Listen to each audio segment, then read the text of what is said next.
All right, if we can kind of wrap up our coffee break and head on back, we're ready to get after it.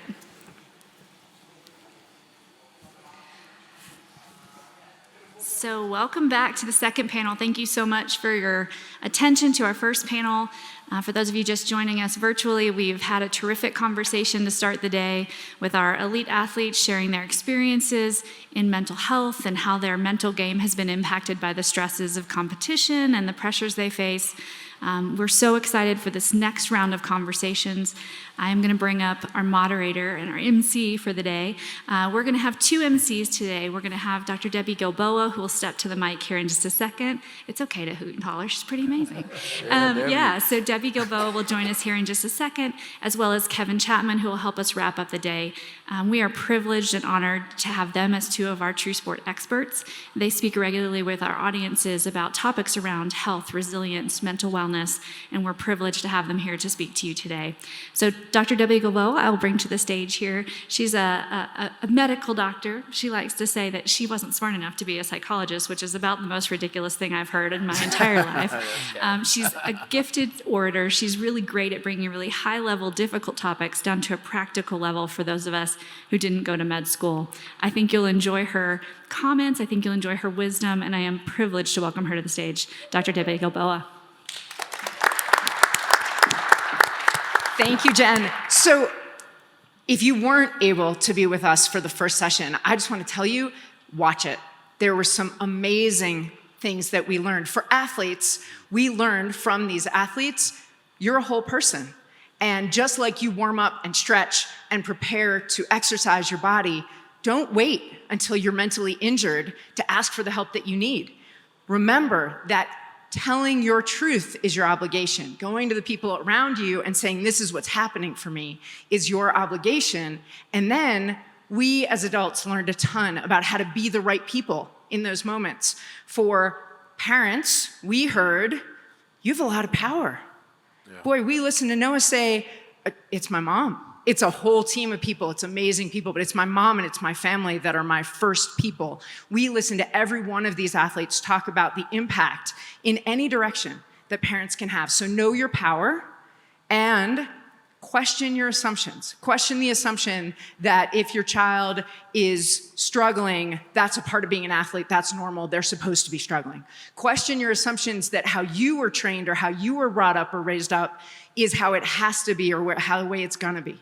That we can always be learning alongside our child and listening. We can be noticing. And for coaches, to really notice, to use the power of seeing our athletes as three-dimensional people, to understand that their sport is a part of them. It is not the only reason that we see value in them or that they come to the table, and that we also should question our assumptions about the right ways to coach, because even if it's the right way to coach one athlete, it may not be the right way to coach another.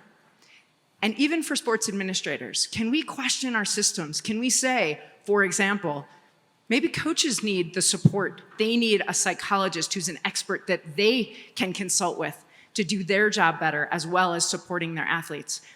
And that leads us into our next conversation. We are going to talk about, in this panel, we are going to learn and listen as these amazing folks talk about how to create situations, environments, and cultures around sport that don't just allow for the three-dimensionality of these people, but actually encourage and strengthen it. Leading that panel, I'm excited to introduce Kevin Chapman. He is a former TrueSport collegiate athlete, a licensed clinical psychologist and director of the Kentucky Center of Anxiety and Related Disorders. Dr. Chapman is considered an international expert in the assessment and treatment of anxiety disorders and regularly contributes to various media outlets in that regard. Dr. Chapman works with athletes on sports performance and mental health, additionally working as the team psychologist for 2 professional soccer teams in Louisville, Kentucky. And he is going to tell you about the amazing people he's brought to the stage. Ladies and gentlemen, Dr. Kevin Chapman. Thank you, Debbie. Thank you, Debbie. It's always a pleasure. She's terrific. And I'm excited about this panel, and I'm really glad that you all are here. We're all here because we love youth, but we love youth sport as well, but we love the person first, right?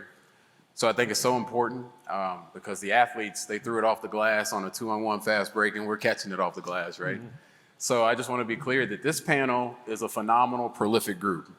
And here's a fun fact about this panel. First of all, what we're going to talk about is creating cultures of mental health, mental wellness in youth athletes. So how do we cultivate cultures? What are the things we look for? And this is a phenomenal panel. And here's a fun fact about this panel. All four of us, now Josephus is world class, but all four of us were college athletes. And we work directly with youth. So we have that perspective, right? So the takes one to know one perspective. But we also work in various capacities with athletes. So that's a fun fact. So we first and foremost, we have Josephus Lyles. Josephus is phenomenal.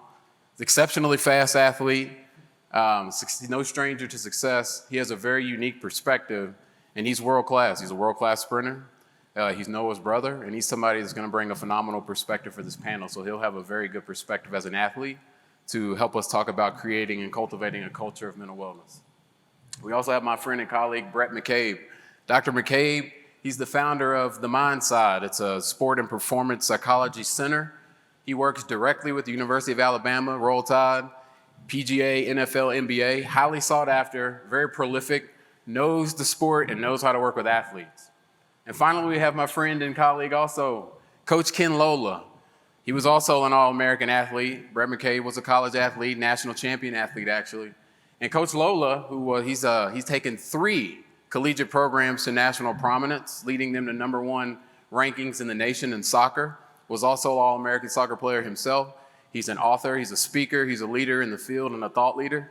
So we have a very good panel and group of people here to talk about how do we cultivate a culture of mental wellness for athletes. So welcome, gentlemen. Appreciate y'all. Thanks for having us. Absolutely. So, the first thing I want to say to get us started, if you look closely at the title of our panel, we talk about psychological safety and the importance of cultivating that in youth sport. So just very generally speaking, and we can start with you, Josephus, but when we think about psychological safety and how to cultivate that in a youth sport organization, what is the importance of psychological safety? What does that mean to you as we talk about young athletes? A lot of times when, you have kids growing up and they're getting into sports and stuff like that, they're doing it to have fun, go out there to be the best that they can be, to get better at stuff. But a lot of times, there are outside factors that may put pressures on them, that may cause them to, be, hard on themselves or other people to be hard on them. And, that ends up being like stressors, and it hurts, like it can hurt them mentally in the sport and outside of the sport. We can see sometimes where kids will not do well in sports, and then you can see that bleed over into their school life and stuff like that, where okay, you have bad grades now that you're not performing well on the track or on the football field or something like that. And there's all types of things that can hurt the athlete in ways that we can't foresee, and could even bleed into their future. So when we're talking about the mental aspect of an athlete, you really want to create a space for them to be fully themselves and to be able to be the best them that they can be. Something that my coach always says, and I train in Florida, and we have a lot of professional athletes there. There's 20 of us in my training group, and there's a lot of world record holders, Olympians, from all different parts of the world. And he always comes up to us, and he's like, you might not be a world record holder, or you might not be the Olympic champion this year or something like that. But at the end of the day, you need to be the best you that you can be, on and off the track. So, to have environments that allow athletes to be able to be the best them that they can be, and really try to cultivate that mentality, it bleeds into a lot of other things as well. It can, when you become, go into the workforce as an adult or something like that, for kids, you want them to be safe, and you want them to feel okay, I'm being the best that I can be all the time. And, the best that you can be might not, or on a certain day, might not be the best that you are on a different day. But regardless, it's the best that you can be. Yeah, Oh, that's really good. I really appreciate you saying that. So basically, it's not a cookie cutter model. It's just creating this space, and that varies athlete to athlete. But the secret that we all know in this room, of course, is that athletes are not going to always be just competing in their sport. We're preparing them for life skills, and it's important to plant seeds early on to help them succeed now, because when they're done off the pitch, when they're done off the court, off the field, they're going to need to have life skills to be able to navigate things that they currently don't do in sport, right? So I really appreciate the perspective. Brad, do you have anything to add to that? I think there's a couple things. One is, as a coach or parents or administrators of an organization, we got to remember that there's a growth process there, and we've got to avoid the dichotomous outcomes. Yeah. We've got to give our athletes the opportunity to grow and improve over time. It's not yes they can or no they can't.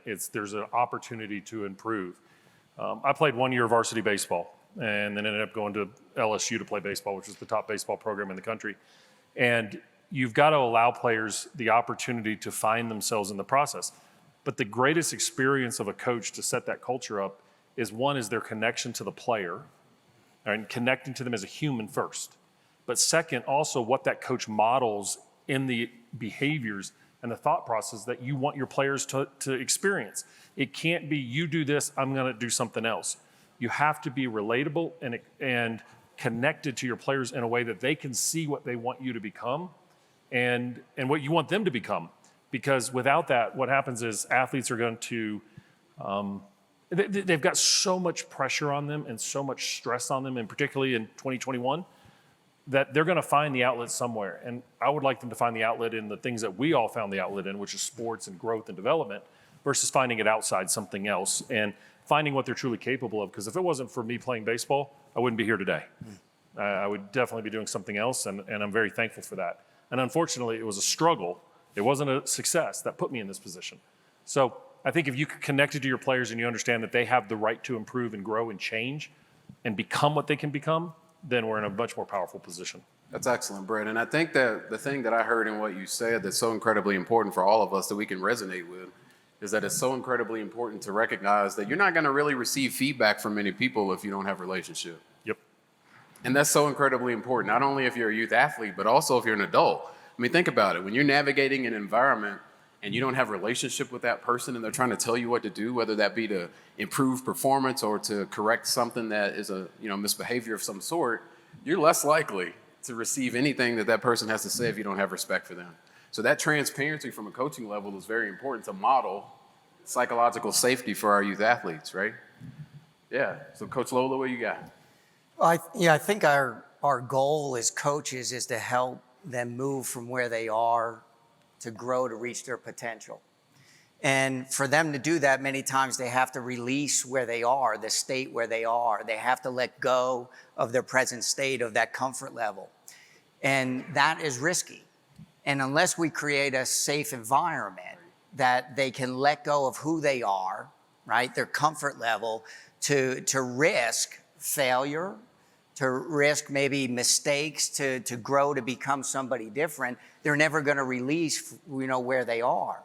So how important it is that we create an environment that they're comfortable, that they're safe in letting go of who they are to become somebody new. The only way that happens is we create trust.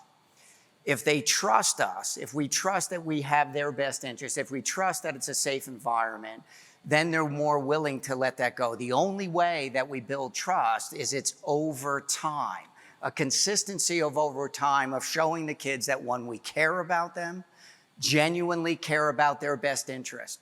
We can't show up on one day and expect them to trust us, but in our relationships and building relationships with them over time, they will then know that we have their best interest. And when they trust us, there's an environment of safety that not only will they let go of where they are to reach their potential, but they'll also be willing then, when they're struggling, to be able to communicate that. And that's just as important, that we may not always recognize it. We can see it sometimes in behaviors, but in those moments where they're struggling, they need to have a safe place, a safe environment, the trust that they can communicate that with you and that you're willing to listen to them and hear that. Probably the most important thing we can do as coaches is invest our time in building those relationships that they trust us to help them. to reach their potential? Brilliant, because to me, I think trust is the currency of coaching today. Players of the old used to come in, no offense, you're in the younger generation, but you used to show up, and I'd show up to coach and I'd look at his wall and say, this is a coach that's made it and done it. I give you my trust. You're going to develop me. Not today, because these players today have 5 and 6 coaches outside of him, and his job is, and that trust is an exchange on a daily basis. What are you doing for me today? Where can I trust you?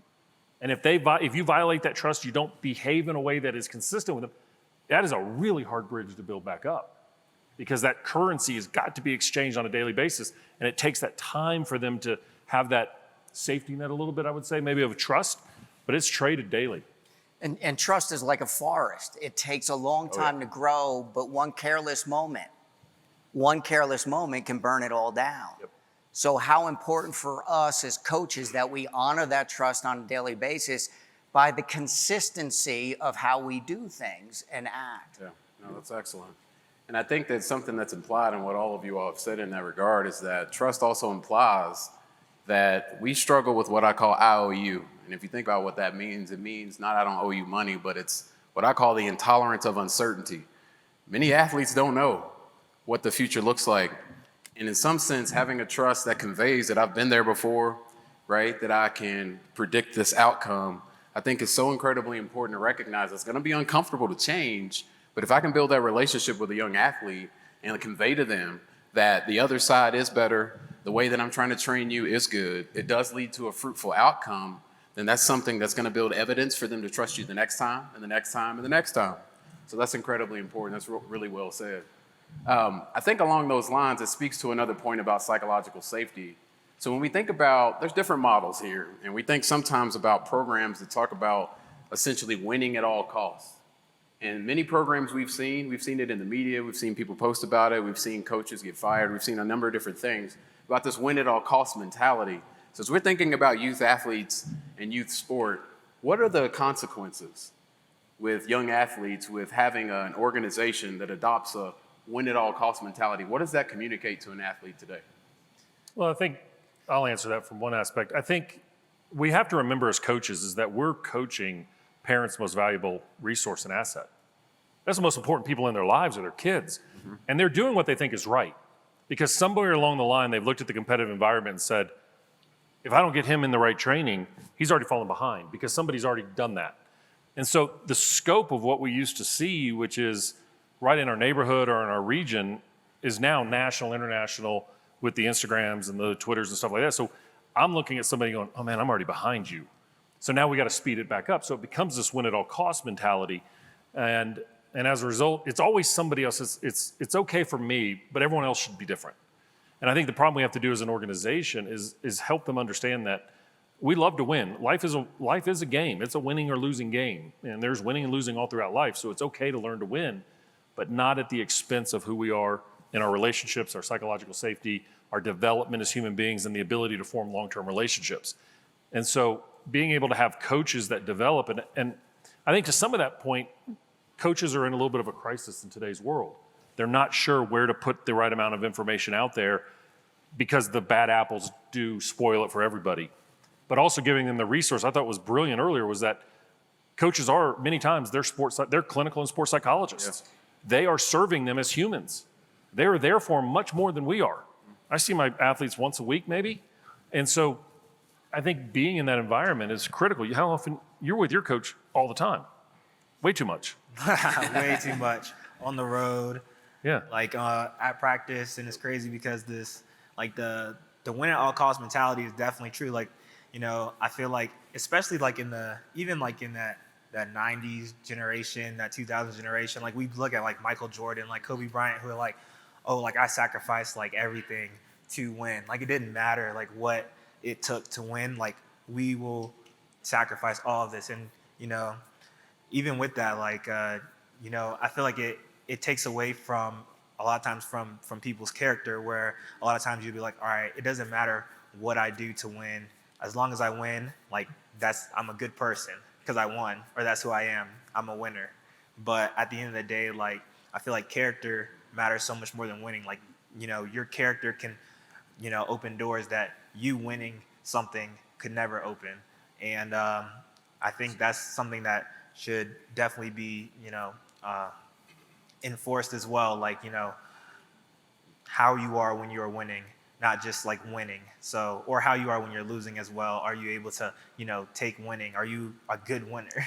Versus like, are you, a showboat, or you're gloating, or everything like that, which, has its place in times. But at the end of the day, who can you be outside of winning? I don't want people's like character to be flawed because they are so obsessed with winning that they can't see anything else. Right. Especially with athletes, like I've seen it like many times, and I feel like I've been there where it's like, all right, if I'm defined as being a winner because I'm a winner, but then like once that winning is taken away, it's like, all right, who am I now? Exactly. Like I feel like I've lost like my identity because I'm not at the top of wherever I'm supposed to be, or I'm not a winner. Whereas a lot of times you'll have to take a step back and be like, okay, winning doesn't define me. The sport doesn't define me. Like, who am I else? Or who am I as well? How am I taking losing? Whereas like, how you take winning is usually how you're going to take losing. Like if you're like like this super over the top winner, then like when you lose, you're going to be like a really down in the dumps loser, which hurts. And I know like even from my perspective, like my coach, he always tries to tell us like, all right, if you do really well, enjoy it at the moment, but the next day it doesn't matter. Like that's in the past. Or if you lose, don't let the lows get too low and don't let the highs get too high. Try to stay like in a mid ground, because you don't want to be defined by your success one year and then the next year you have a bad year, and then you're like, oh well, I just had this great year last year, and like how did I have this terrible year? And it's like, no, when you go out to compete, you're a new person every time. You're not a winner when you go out to compete. You're competing to win, or you're competing to do the best that you can be. So you're not a winner or a loser when you step on the track. You just are. So That's good. Keisha, you've done a good job with these boys. No, that's excellent, Josephus, because I think in many ways, and this is good, because what we oftentimes have to help athletes realize is we have to help them not equate their performance to their identity. I mean, that bleeds really nicely into the next topic we're going to get into in a second. I want to give Coach Lolla a second. But when we equate our performance to our identity, that's a trap, because if I don't have a good performance, I'm not a good person. And if I'm not a good person, then that's how the spiral goes, right? And then I'm going to have symptoms of mental health and things that we've talked about and we will talk about throughout the summit. And that's so hard because we have an outcome-driven society, right? Outcome is what gets you scholarships. Outcome is what pays the bills, right? Outcome is what gets you the big Happy Gilmore checks on TV, right? So ultimately, we know that process is what leads to that, though. And ultimately, being able to help an athlete recognize, yes, I'm an athlete, but I'm also a number of different things will help protect against that. So I really appreciate the perspective, Josephus. Coach Lolla? Yeah, I think as coaches, it's critical that we understand what we emphasize will tell them what we value. Yep. So if we end up emphasizing the outcome, it says that's what we value, that's what's important, rather than the process by which we get to the outcome. Just 2 days ago, I was sitting at a high school basketball practice, and at the end of the practice, after shooting foul shots, we were at one end of the court, my wife and I, and the head coach was at the other end with the players, and they were getting ready to run sprints. And they were running sprints, intervals, different times and there was one young kid that won every sprint, and he won it by body lengths. But one of the things that Tina and I had noticed was he never touched the end line. He didn't even come close to hitting the end line, yet he won every sprint. So I couldn't help myself, being a coach. I grabbed him afterwards and I said to him, listen, I was once told that you never want to create memories that you don't want to live with. And I said, what you were telling yourself every time that you were short of coming to the line was, I need to cheat to win. And how dangerous that is. Mm-hmm. For me as a coach, my greatest concern was not that the kids would fail or have mistakes, but they would be successful. They would find success in doing things that weren't appropriate. That's the danger. When we compromise the process because of the outcome, that's a danger. That's a danger. We need to chase goals. We have to chase goals. That's important. But the emphasis can't be on the outcome, a win at all costs. We need to maintain a focus on the process and the behaviors, and that will help them in the long run of who they become. Yeah, that's excellent. So that lends very nicely into the next point that we want to make, because again, when we equate our performance to our identity, and we can see a whole host of symptoms emerge as a result of that, which brings us to the next topic of mental health and wellness in athletes and sport organizations. And it's really ironic, of course, because the whole purpose of the summit is to highlight the idea of mental wellness in the young athlete. And yet, the Surgeon General, right, just yesterday, brought out a report that is essentially canon in the medical community. And there was many things that the Surgeon General noted that I think is really important to highlight. Well, number one, he talked about the notion that there's one in three, right, adolescents and young people who struggle with two things. One, persistent sadness, which we would call depression, and hopelessness. And we know historically that hopelessness is one of the number one predictors of suicidality, right? So there's that. 1 in 5 adolescents have a mental illness at some point in their lives. 1 in 4, or 25%, have an anxiety disorder. 40 million people a year have an anxiety diagnosis.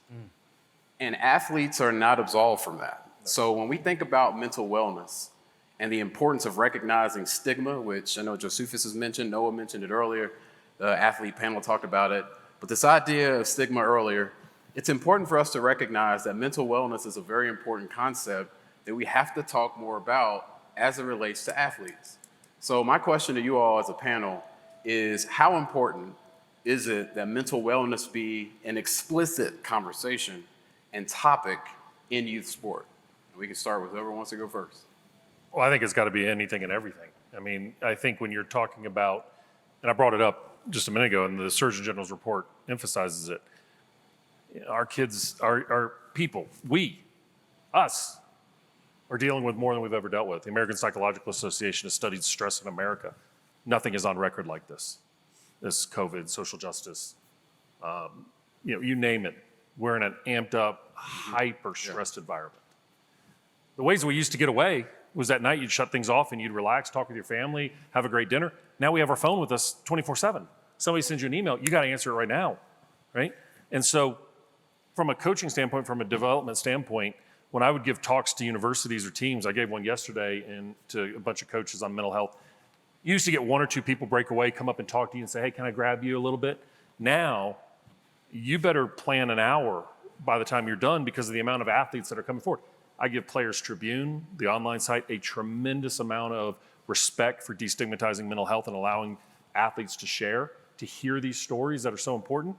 But I think as coaches, we have to make that front and center. It's not, I'll take care of the physical and you guys go find somebody to mental. I thought it was brilliant earlier about go find somebody, you can't find anyone. And Doc and I were talking about this earlier, that's on our field. We should take the responsibility of that, to making it that hard. When I refer people to psychologists and I go on there and I can't find their website, it just infuriates me. Because we're supposed to be out there serving our clients and we can't find them. Or an institution says, which has happened to me, we'd love you to work with our team this year. Our budget is $1,000. For what? For the year. And we'd like you to work with them weekly. I'm like, so let's put the money where we have to invest in our youth. We have to invest in our student athletes. It's not, I brought in one person and I checked the box, it's done, it's over. It is, we have to make mental wellness, health, continuum, performance, as one of my good friends who's the softball coach at the University of Alabama said, we have to invest in the who, not the do. We have to allow people to know who the who is.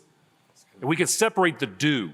What they do is not who they are. That's right. We have to invest in the who. And too often as coaches, we invest in the do and assume that we can replace the who if it doesn't work. That doesn't work anymore. Players will leave you in a heartbeat in the college ranks of transfer portal. And the reason they leave is the same reason that people leave jobs. They are not connected to their bosses or coaches. They will leave because they don't feel like they're safe. They're not feel like they're supported. And this has got to be the priority. We're at the point now where the pandemic is here, the mental health pandemic, and sports are not protected. In fact, I would probably argue that we're probably trending a little bit higher than the general population in what I see. Yeah. I definitely second that. Just from my experience in, sports, I feel like athletes will actually tend to have higher mental health issues just because of the nature of sports, which is win or lose type of thing. It's I have to be the best type of thing, that especially at the elite level, but even at the high school level, I remember thankful to my mom and my support team. Like I was able to get, even at a high school level, to have contact with like a sports psychologist and stuff like that. But like that helped me so much in my journey. And it's interesting because I had so many teammates and stuff like that who were also, good, and they had not even remotely the resources that I had. They would like, oh, there's psychologists for sports. Like, go and talk to high school kids about that. Like, you'd be surprised at how many people would not even know that there was a psychologist that specifically worked in like the sports field and stuff like that. Where there's not really that much like advocacy for it on, especially the youth level, even on the professional level.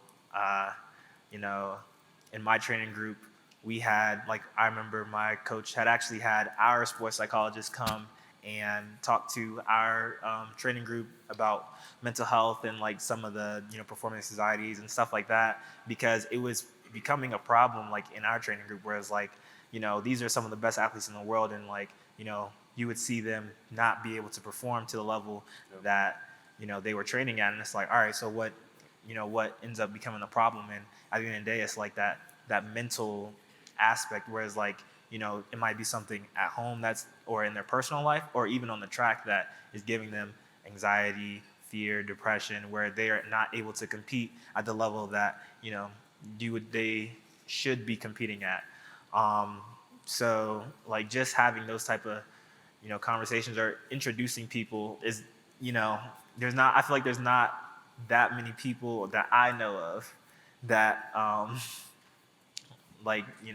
can hook me up or link me to a sports psychologist or a psychologist in general. Like if I were to ask someone, and luckily I've had people that have able to connect me with sports psychologists, but I feel like that's like a very I'm one of the very small percentage of people who have that ability. Whereas if I were to ask someone oh, do you have a sports psychologist, or do you know anybody who could, I would be the person who would probably recommend them someone, or I would be like, all right, talk to my mom or something like that, and they can recommend someone. But usually people don't just have oh, I know this great sports psychologist here, or I know this great psychologist here. Most, I feel like athletes especially don't have that, and we definitely need to open that up more. That's a great point, Josephus. And I think that, we know historically there's a stigma associated with mental health. And I think in sports it's even more the case, right? When we talk about emotions in a second, I think we find that there's emotional experiences that are essentially suppressed because we're socialized to say you shouldn't feel that way, right? Bhrett had I think it was a tweet or something that he said recently that caught my mind. I was like, amen to that. But oftentimes we hear coaches say things like, oh, it's all mental at this point, right? What's that mean, Bhrett? When somebody says it's all mental. Coaches out of options, and they don't know what to do. They're stuck. They're throwing their hands up. And to me, that's just isolating and alienating a student athlete. They're just leaving them alone. They don't know what to do. Absolutely. And I think they're putting it on the player. They are. Yeah. And we tend to have an intervention mentality. And I think that if I had it ideally my way, and this is why I like TrueSport and USADA, is because I think that what we do a good job of, I think overall, is providing resources that not only are about intervention, but about prevention. And that is so incredibly important, is to plant these seeds early. Hence the whole point of the summit is to teach young athletes and their families and their circles that work around them to understand these concepts where you, to use some slang, you save tea later if you work with them now, right? So I think it's so incredibly important that we adopt a preventative mindset as opposed to just interventions when things have gotten to a place like one of the athletes said earlier, do I need to stand by the balcony for you to recognize that I'm in a crisis? Yeah, about 30 years ago when I got into coaching, about 95% of my thinking was the physical part of the game, right? You associate sport with the physical aspect, and over 30 years, it's amazing how the revelation comes that the mind and the mental health part of it is so critical to the success of the student athletes. In Manchester United, they hired a new manager just recently. His first hire was a mind coach. He said, we have to make sure that they're thinking correctly first, before we can ever help them physically on the field and implement. So we hired it. So there's this sense that there is a critical need that we train our players to have a mental capacity to be healthy in what they do, because it isn't just on the field. And we've heard this up here today by the other athletes. Their lives, they bring in challenges into the sport. And now we as coaches have to help them manage that. We have to help them deal with that. And I do believe this. I think there's no better microcosm of life than sports, especially team sports. So in dealing with it, mental health is a lot about responding to situations, responding to events. So we have sport now, we can actually train them to respond to events. I believe that using sport can help them in their mental welfare. For me as a coach, and helping them go from one point to another point, we in training have to create environments that are stressful, that are tension-filled. And why? Because in that tension, they then have to grow. They have to do things a little bit faster. They have to do things a little bit quicker. They have to think a little bit quicker. So in doing that, now we help them, we train them to respond to those situations. And when we help them, train them to respond to those situations, it then carries over into the real world as well. And listen, it's not just challenges. How do you respond to positive events as well? Right? When things go well, how do they respond to that as well? That's part of mental health, is how do we respond to the challenges and events in our life to continue to move in a positive direction and not let it bring us backwards.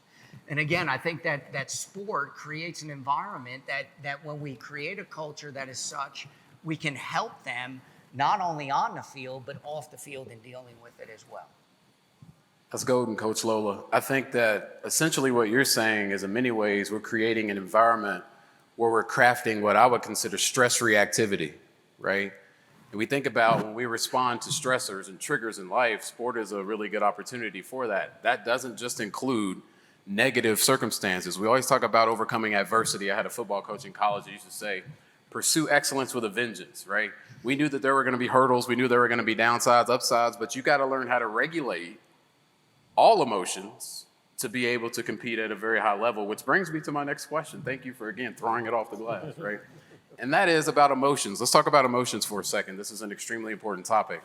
So as athletes, current athlete, former athletes, I think it's important to think through emotions, because I think oftentimes there's somewhat of a bias in terms of what emotions might be permitted in various sport organizations versus not. I think there's this implicit bias that there's certain emotions we don't want to hear from, we don't want to talk about it, do something with that, right? When in reality, all emotions are adaptive, right? They all serve an adaptive purpose in our lives. Again, preventative, teaching young athletes how to navigate situations is partially stress reactivity. How do we regulate emotions? So with that being said, what are y'all's thoughts about emotions, and are there emotions that we shouldn't express in sport? I think I'll answer. I think the worst thing we can do is try to have athletes play from a calm demeanor. It's not natural for most of us. When I pitched, I almost had to hate you. I loved you afterwards. I could shake your hand and hug you and go out to dinner, but in the moment I had to hate you. And I think I do a lot of work in professional golf, and that's one of the things that a lot of people write about is be calm, be stoic. But yet the greatest golfer we've ever seen, Tiger Woods, is a dynamic, emotionally filled individual that knew how to channel it. And fortunate enough to work with a player that won the US Open this year, and the lazy reporting for the last 4 or 5 years was he had to change his behavior. And I kept saying, no, do not change who you are. You are a brilliant Spaniard. Run with it. And he's talked about that a lot, is how he was able to channel it as he matured through some of his failures. He was able to turn that and become a US Open champ, the #1 ranked player in the world. I think emotion is wonderful. It makes us who we are. It makes us connect. Like, it makes us connect as people. And so why would we ever want to thwart who we are?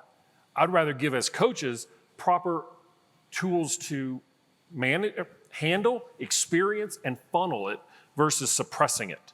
Like, hey, if you need a 2-second timeout, we got a cue. And working for Coach Saban at Alabama, that's what they do. They have a player that looks like getting a little, they pull him out, they let him go off to the side, their favorite trainer comes over to him, doesn't even say a word to him. But it's an overtrained cue of just take a breath and you'll go right back in as soon as you've reconnected. Nobody overreacts to the emotional side because we allow kids to be kids. We allow youth to be youth. We allow adults to be adults. And that's for coaching all the way through. Yeah, that's good. Josephus, can you resonate with that? I had a coach that used to say, if you ain't hype, something ain't right. Yeah. And I'm thinking, coach, you're right. Because ultimately, if you're not highly aroused at some level, we got a problem because you're going to go on the football field and get blown up. Right? So ultimately, we have to have some emotion and preparation for a competition. That could be sadness, anger, anxiety, frustration, excited, but you got to turn that switch to the next play, right? So Josephus, what do you think about that, like experiencing emotions?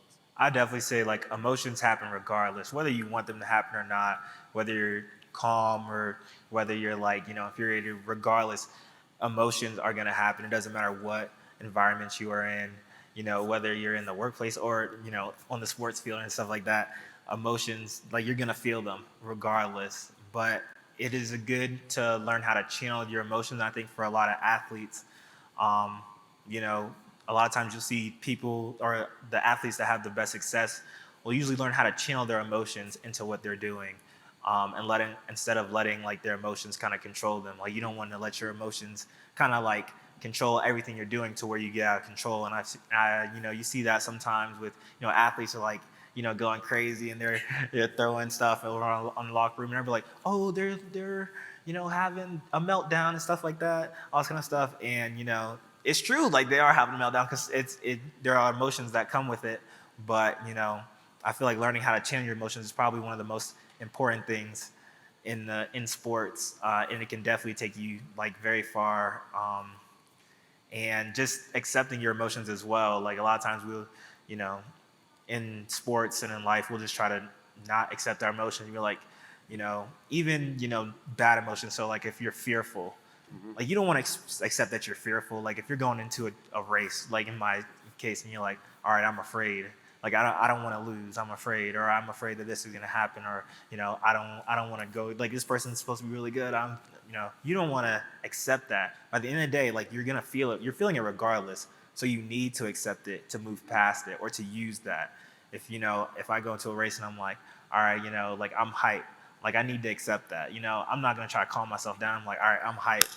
All right, so this is what I'm gonna do. I'm gonna, use this hype to give myself the energy to execute this race. Or if I'm like scared and I'm like, all right, I'm nervous. I got butterflies in my stomach. I don't really want to go out there and run. Like I'm kind of nervous. This is a big race. I'm still gonna I'm like, okay, I feel this emotion. Now, what can I do to use this emotion, right, even if it's not the best emotion, to fuel my progress? Or if what can I do to kind of just like let this emotion pass through me and then get to maybe another emotion that I'm also feeling? Because usually we're not just feeling one emotion, we're feeling many emotions. And you definitely want the emotions in sports. Like that is why people love sports. When you're on the podium and you see that athlete crying while the Star Spangled Banner goes on, and you're like, I feel that. I feel that. Or like when they win that race and they're just like on the ground, like just crying, or they get that trophy, and it's like you feel that. You're like, I can feel for that athlete. Like you hear their story, and like they didn't been through so much. That is like it's well deserving of them. I'm so proud of them. You might not even know that person.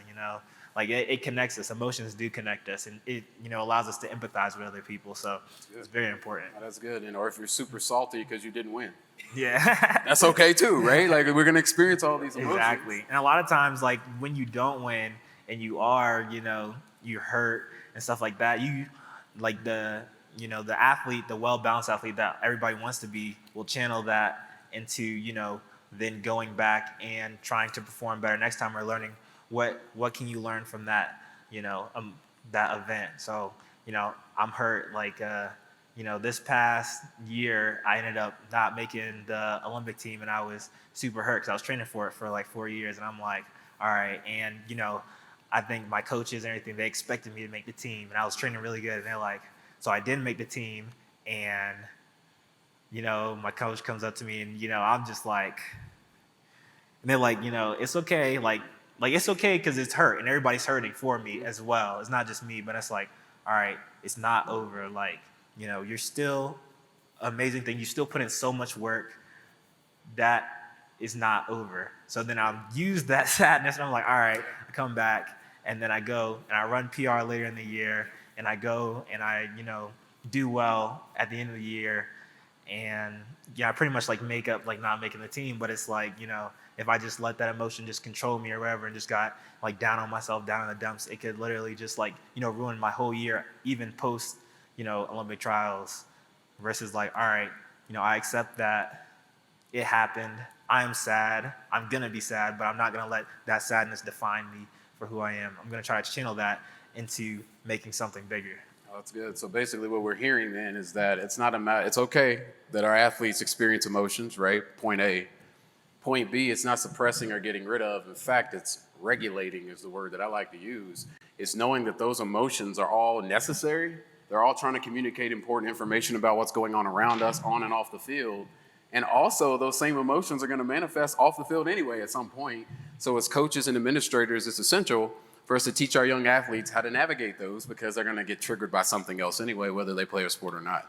And I think that's so incredibly important. Coach Lolla? Just real quickly, I think as coaches and parents, our role is to help them recognize whether the emotions are positive or negative. The emotions that we're experiencing, are we more focused? Has it given us energy? Is our peripheral vision better? Or is it where we're now selfish in our intent, maybe losing energy? Has it diminished our performance?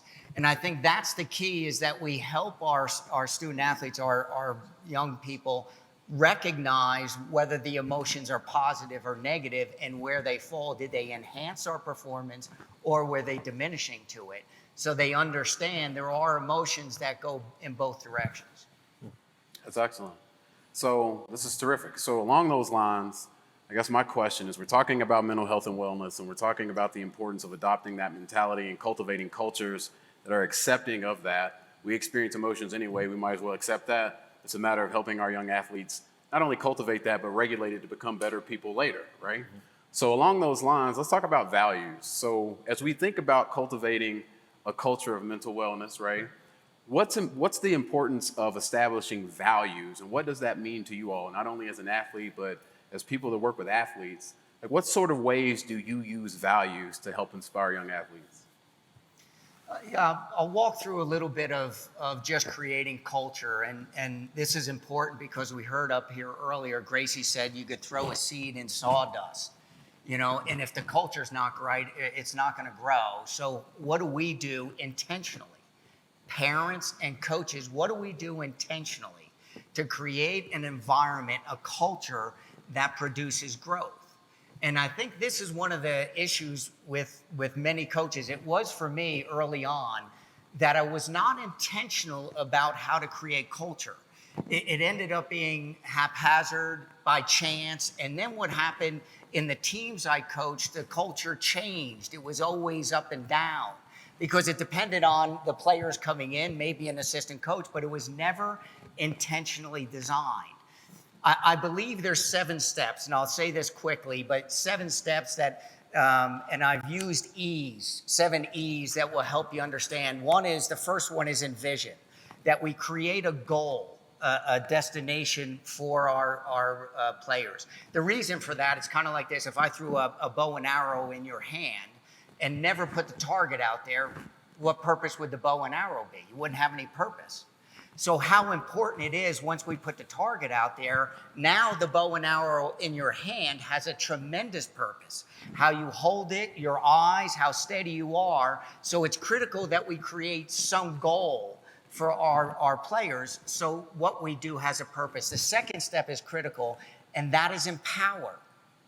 That we create a plan for them to hit the goal.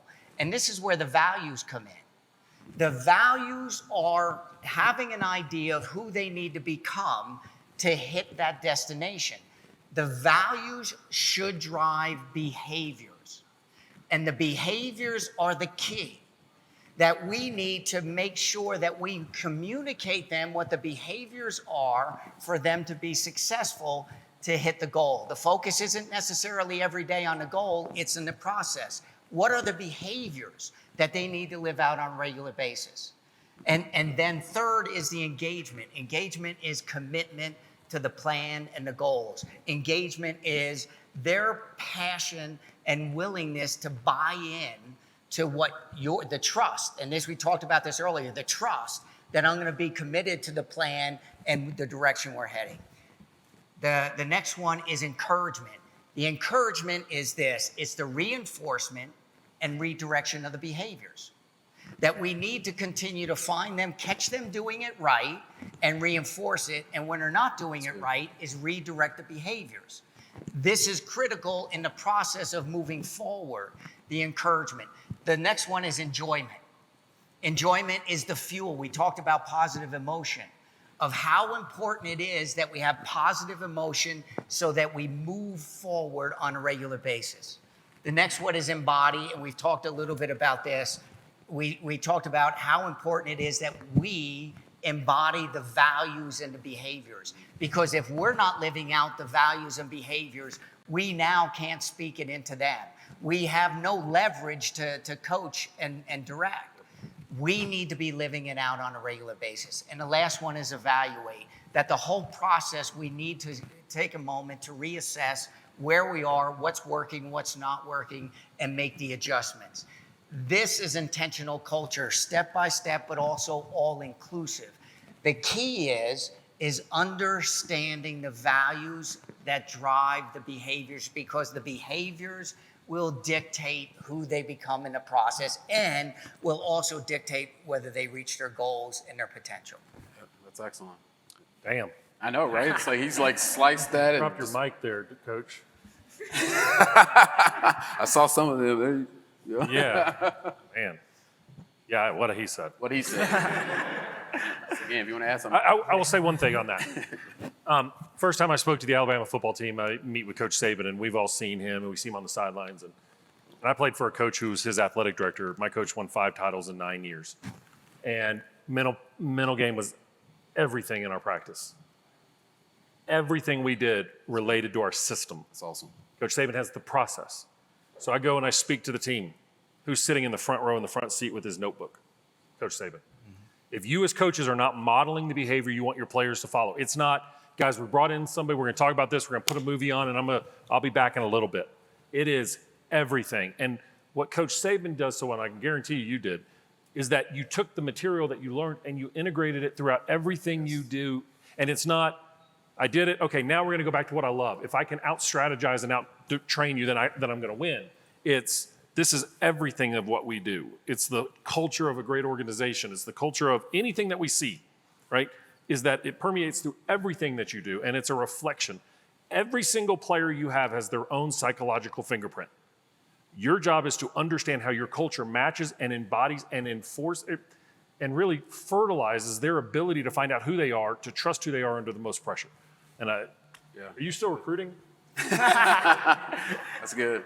Josephus, you got something? No, that's really powerful. I would definitely agree, the environment, the culture, just, creating an environment that really, shows and displays those values and can pass on those values. And, doing it intentionally is so important. I've seen programs not do it intentionally and have done it intentionally. It's interesting. Me and my brother in high school were really good. And I remember coming home and I told my mom, I want to go professional out of high school. I don't want to go to college anymore. And she was like, okay, that's interesting. That's interesting. But that was a goal. And certain values that were instilled was all right, this is the goal. And this is what I need to do to get to the goal. So now, certain things hard work and just dedication and discipline and stuff like that, which were things that you think are they just some people just have you're just disciplined. No, nobody's just disciplined. They're taught. That's taught. And hard work, that's taught. You don't just wake up and I want to work hard. Nobody wants to work hard. Everything is taught. So creating an environment where sometimes that stuff isn't taught at home, and sometimes it is taught through sports. A lot of times it's taught through sports. That's one of the main like a lot of values are taught through sports. So, having like those values and having done sports like my whole life, and my parents and everything, like just being like instilling these values, like, okay, if you want something like this, you're gonna have to work hard, you're gonna have to be uncomfortable, you have to do things that you might not want to do, but it is to reach a certain goal. And having done that and seeing like the benefits of that, the fruits of my labor and stuff like that, like that's very important. And going into a program that doesn't have that, you might have like one or two athletes who are like that, who are like, okay, this is what I want, or this is what the goal is for the whole team, and so I'm gonna try to do this. But then the whole team might not be on board. Someone's like, all right, I want to go out drinking or whatever, and I want to go do this and that.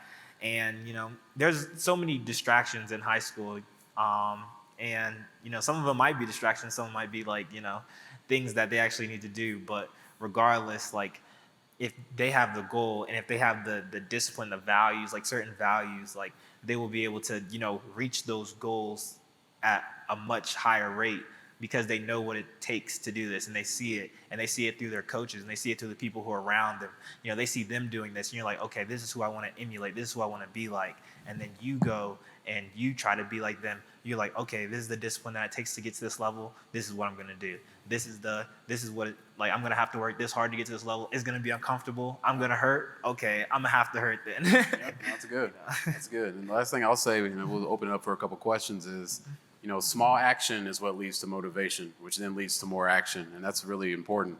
You wash one dish, all of a sudden the whole first floor of the house gets clean. So that's for somebody.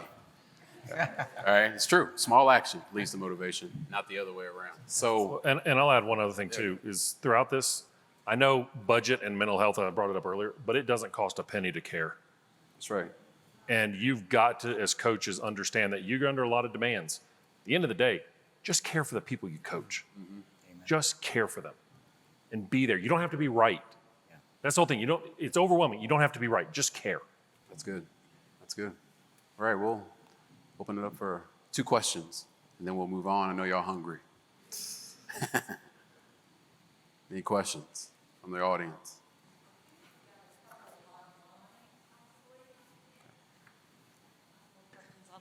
I think we got a question. Oh, no. Yes. As a private sector mental health provider, how can I help support schools in identifying when additional support might be needed for their student athletes outside of the school counselor typically provided? I'm going to take that one. And this is a little personal experience. About 4 years ago in the state of Alabama, I developed a program for mental health outreach to all these schools. And we priced it as free. And the adoption was terrible. And the athletic directors wanted it, but the pull-through, and what we found was that too many coaches felt like bringing in an outsider was a sign that they couldn't handle it. We have got to break that. We have got to break that bravado as coaches. You're not supposed to know everything. So as a private mental health counselor, develop relationships with the coaches. We don't need to lecture to them. We need to say, we're here if you need us. And the other thing, as a private mental health practitioner, you have a great platform. As bad as social media is, there's a lot of good. Absolutely. And we can get great messages out and connect people to realize that you are in their community and you can help them. If anything, great content can be shared. And if you can put that out, it'll start building. It's not overnight, but content will always be utilized by coaches. But we have to, as coaches, not be afraid to say, I'm going to bring in somebody. Doesn't mean I didn't know. Actually, that's a sign of strength in my mind. You should see the number of people come through the Alabama program. Mm-hmm. We're not afraid of anybody. Yeah, that's good. That's good. I think we have one right here. Rob, you? Right up here? We have one up front. Yeah. You talked about how we don't want the kids to basically use performance as their identity. How would you suggest we deal with parents who want their kids to be identified by their performance? That's good. That's a good question. Go ahead, Brett. I'll say it. I mean, I think what happens is a lot of those behavioral aspects of parents is a long-standing issue. And I have found, and I'm not making a uniform statement, but I'm going to be pretty damn close. There's a pretty good relationship between the parental involvement and the parental athletic success, and they're inversely related. I work with Hall of Fame parents who are Hall of Famers in their sport, and they're like, he'll get it. Just let him figure it out. It's usually the opposite. So what often takes is education, is to say, they need the right, when they learn to ride a bike, you hung with them for the first 10 feet. Then after that, they learned how to handle it themselves. They learned how to let go of the handle. You weren't running alongside of them, holding them. Let them fall. There was a study that was done, a meta-analysis that was done, a big study of studies that showed that failure has to happen 15% of the time, to your point about stress. If it's not there, it will not engage learning. Yeah. So as parents, we have to educate parents what they don't know. And they're like a lineage of mice and men. They love their kids so much they squeeze their bunnies to death. Mm-hmm. They're doing it from love, but it's just too much. And they don't know. So we can't judge them as coaches. We cannot put up walls with them. Instead, we have to invite them in and teach them and educate them to show them what they're doing. I think there's too many lazy articles written about parents, you're doing it wrong, coaches, I don't talk to parents. You don't talk to parents, they're gonna talk behind your back about you, and you're gonna be out of a job. Engage them and invite them into your program and educate them, because they are begging for information. There's a resistance many times to approach the parents in the educational part of it. The sooner you can do it, the better, because persuasion comes out of repetition. And the sooner that you can start that process of sowing seeds of what is best for their child, the better success you're going to have later on. That's good. All right. So for and you were lucky. The second time, I was too. I can attest to exactly what you guys are saying. Like the more that my parents were involved, usually the better that the relationship was between me, my coach, and my parents. Whereas like if my coach could literally, my high school coach in track could go to my mom and tell her what our workout was and stuff like that, or why he's doing a certain workout, and that like meant a lot, because then she can be like, okay, I understand, or something that she might have been like, I don't know what you're doing. Or it's like, where she's like, she can be overbearing at some time. She wants the best for us, but at the same time, like she has a relationship with every single one of our coaches, and she makes it a point to, because she wants to make sure that, of course, like our well-being is good and stuff like that, but to them as well, like it allows her to like relax. So even as professional athletes, she still has like a very good relationship with our professional coach, and she can go to our professional coach and talk to him about stuff that's going on with us, and he can do the same to her. And just having that relationship with the parents and coaches ends up being very beneficial to athletes from what I've seen. Yeah, no, that's good. And the last thing I'd say to that is, I think what you're saying is she did a good job of having relationship and modeling being regulated and not intrusive. Yes. Because the number one way that anxiety is transmitted from parent to child is literally modeling and informational transmission. That's what I'm doing. Like, intrusive, are you sure why is he not playing? Right? They're communicating that distress, and obviously she didn't do that, which is why they had a good relationship. So thank you for that. Thank you. All right. I don't know about you, but I'm just taking in all of the really concrete lessons that you gave us. These gentlemen talked to us about building trust and how crucial that is.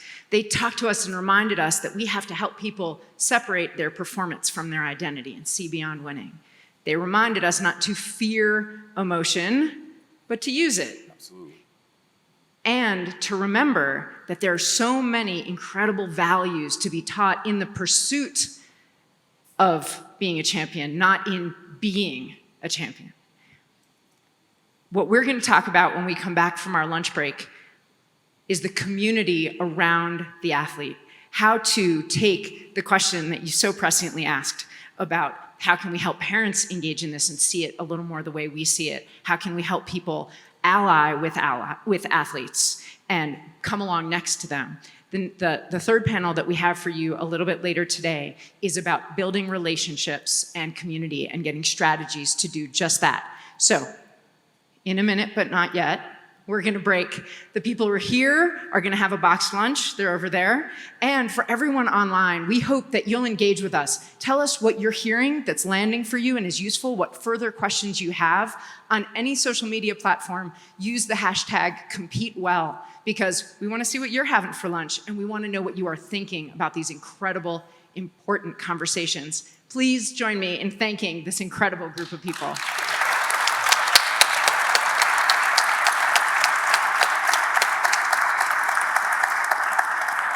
And please be back in your seats here or in your comfortable seats wherever you're listening, and we will be together just before 1 p.m. Eastern Time. Nope, sorry, Mountain Time. Thanks, everybody. Right. Where are we?